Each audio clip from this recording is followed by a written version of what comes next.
Caaseffama manneen hojii mootummaa magaalaa Finfinnee keessatti kan hin turre bu'uura labsii 75 muraa 2014 bahee ragga'een komishiniin naamusaa fi farra malaamaltummaa magaalichaa hundaa'uun erga hojii eegalees hojiileen fakkeenyummaa qaban hedduun hojjetamaa jiru. Gamaggama raawwii hojii komishinichaa bara 2015 sadarkaa biyyaalessaatti taasifameen komishiniin naamusaa fi farra malaamaltummaa magaalaa Finfinnee sadarkaa duraa argachuun beekamtii fi badhaasa waancaa warqee fudhachuun isaas ni beekama. Jiraattonni magaalichaas malaamaltummaa fi hojimaanni badaan guddina siyaas-dinagdee fi hawaasummaa biyya tokkoof danqaa waan ta'eef qabsoon komishiniin naamusaa fi farra malaamaltummaa magaalaa Finfinnee eegale cimee itti fufuu akka qabu gaafataniiru. Malaamaltummaan biyya balleessa, biyya hiyyoomsa, biyyi tokko kun akkuma Mahatma Gaandhiin jedhan biyyi tokko qabeenya uumamaa, qabeenya gahaa ta'e, qabeenya lammiidhaaf gahaa ta'e qabdi, qabeenya saamamu immoo hin qabdu akkuma jedhan.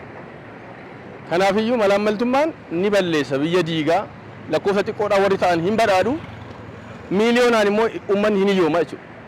ከናፍ ዲባ ጉዳ ብዙ ጀንዳቹ ለደህንነት ተጋላጭነት አንዱ መንስኤ የሚሆነው የብልሹ አሰራርና የሙስና ተጋላጭነት ነው። እዩማዳፍ ከነማ ሳጥሉን ዱራ መላመልቱማፍ ወጅማተ በዳዳ ብየ ወጅማን በዳን ከሰ ጅሩቲ ሚሶማፍ ጉዲነ ያዱን እንደንዳም ነገኛ መንሲሳ ፊዱንስ እያደም ከናፍ መላመልቱማን ብየ ዲጉሳ ወኔ ረት ቀብሳው ቀምናን ጀ ወጅማን በዳኒ ፊ መላመልቱማኒ ሚዳ ጉዳ ቀባ ብየ ወጅማን በዳፊ መላመልቱማን ከሰሩ ብይሱን ዲነግዴ ጉዳቹ ሲያሳን ጉዳቹ indandeessu lammi guddistee fuulduratti ceesisu dorgommii addunyaa keessa galuu hin dandeessu.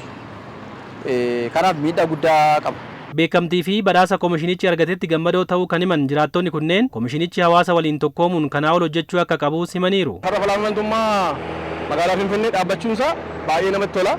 Jijjiiramnis jira. Egaa bara darbe keessa kan nuti beeknu laftiin saamamaa, qabeenyi saamamaa, gamoo abbaan isaan beekamne illee hin jira. Booda kana waan kun dhaabanni kun dhaabbateeti immoo anumti mataa koo kana beeku lafoonni garaagaraa illee baay'inaan hanni kan jiru lafa gubbaadha waan ta'eef ooditii godhamee koreen dhaabate koreen dhaaba kan jalatti warri gurmuufamee jiru jijjiirama guddaa argisiisa jedhee yaada. እኔ ተጀመረ እንጂ አለቀ ብዬ መደምደም አልችልም። magaalaa Finfinneetti malaamaltummaa balleessuuf ni eegalame malee wanti xumurame hin jiru. Adeemsi itti adeemamaa jiru immoo gaariidha. Hirmaannaa kiyyaa fi keetiis ni barbaada. Dhibee misoomaa keenya kana awwaala isaa gadi fageessuuf waliin qabsaa'uu waltumsuun dirqama. Waan hojjechuun irra jiraatu guutummaan guutuutti hojjenneera jechuu baanneyyuu hanga jalqabbiitti garuu amminni hojjete baay'ee olaanaadha.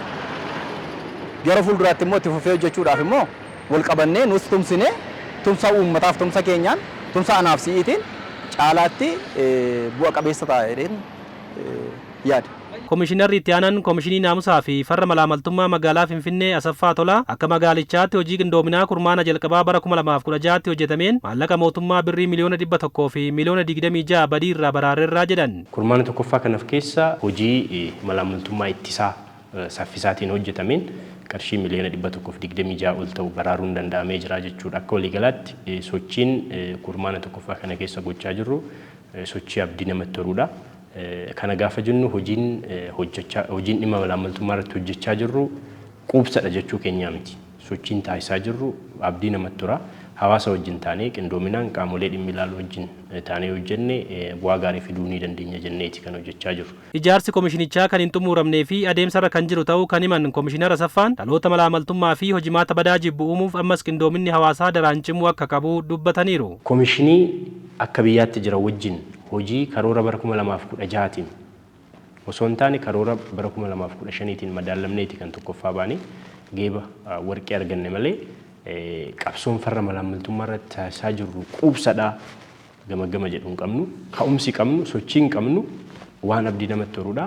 Sanarra dhaabbannee hawaasan wanti jechuu barbaannu qindoominaan hojjennee dhaloota namuusa gaarii qabu ijaarree hojjetaa mootummaatii fi geggeessaa amala gaarii qabu waliin ijaarree magaalaa keenya hannarraa bilisa gochuudhaaf kutannoodhaan yeroo kamiin caalaa kaka'umsa gaariidhaan hojjechuudhaaf qophaa'ina qabna malee waan duubatti akka deebinu nu taasisu akka hin jirre gamanumaan hawaasaaf dhaamsuun barbaada. Hawaasnis balbala malaamaltummaa cufuun mirga isaa kabachiifachuu akka qabu komishinara Asaffaan ergaa dabarsaniiru.